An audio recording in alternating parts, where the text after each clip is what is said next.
Hello and welcome to our video about the Wienfluss Restoration project. We are going to talk about a section of the Wien River which is located in the west of Vienna in Hadersdorf. The Wien River has a total length of about 33 kilometers and it has its origin in Lower Austria in the Vienna woods. The geology of the catchment area is dominated by flush, which means it is a layering of sandstone with clay materials, which leads to a very bad retention capacity in precipitation events, because most of the precipitation is formed to runoff, which is then reaching the cities very rapidly, causing escalating flood levels in the city and leading to problems of flooding.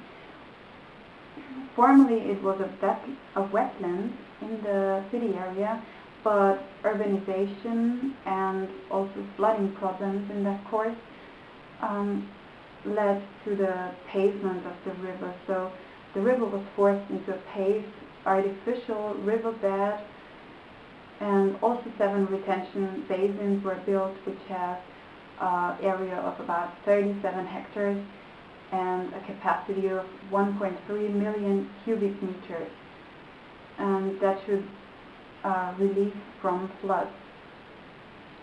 The increased sealing of the catchment area was leading to further flood problems, and the sealed riverbed, the artificial riverbed, had no space for biodiversity because there were no structures that could serve as habitat or something. So in 1988 there was an action program installed called Wienfluss. And the goals of this action program were to improve the retention capacity and also the runoff conditions in the river, the construction of an additional discharge channel to relieve from floods, the creating of a green stream course with many structures for biodiversity, the restoration and reconstruction of the riverbed, and to create a recreation area along the river.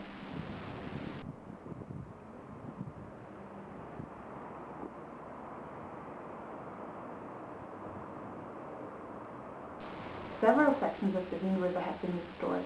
The measures taken were that the paved riverbed have been broken up and coarse bedrock has been put in instead. An artificial side channel has been created with fine substrate, and through which islands with nice reach vegetation were created. Small-scale widenings and constrictions have been created to influence flow conditions of the water. Ground fills have been introduced in the creek to get calm water zones in the headwater and potholes with higher velocities in the bottom water. Flow dynamics have been improved through these measures, and there were a lot of variability achieved in depth and velocity.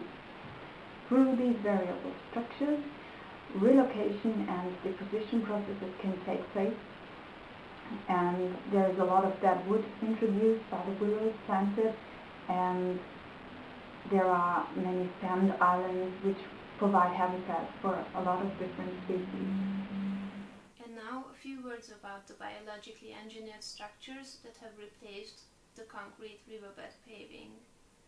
These are bank revetment methods that only use natural materials such as wooden logs and living plant material. Some examples of the used methods are the crib wall or the wattle fence. Both of these are mainly built of willow branches that will sprout and grow to willow shrubs and trees. Willows have the advantage of not only being fast growing, but also of being flexible enough to withstand floods. So therefore willows have been the most widely used species in the revegetation process of the Wien River.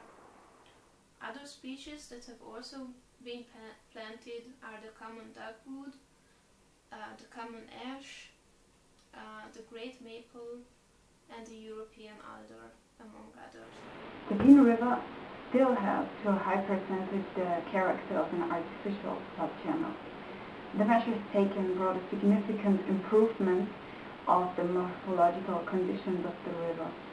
The retention basins provide habitats for many vulnerable species, and they are perfect places for nesting for birds and reproduction of mammals. They are locked and therefore make an undisturbed development possible. There are 23 fish species and about 120 bird species, of which 40 are breeding in the retention basins.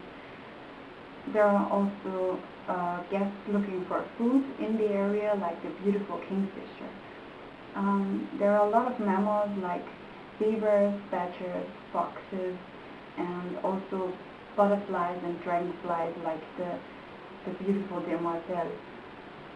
All in all, there are about 560 taxa that were counted, and sections high in structures have a higher number of species. Several sections have been restored until now, and they are very important and attracted by many species. There are still plans to go on with restoration, but the problem is that restoration measures are really costly, and therefore there are a lot of discussions in the government.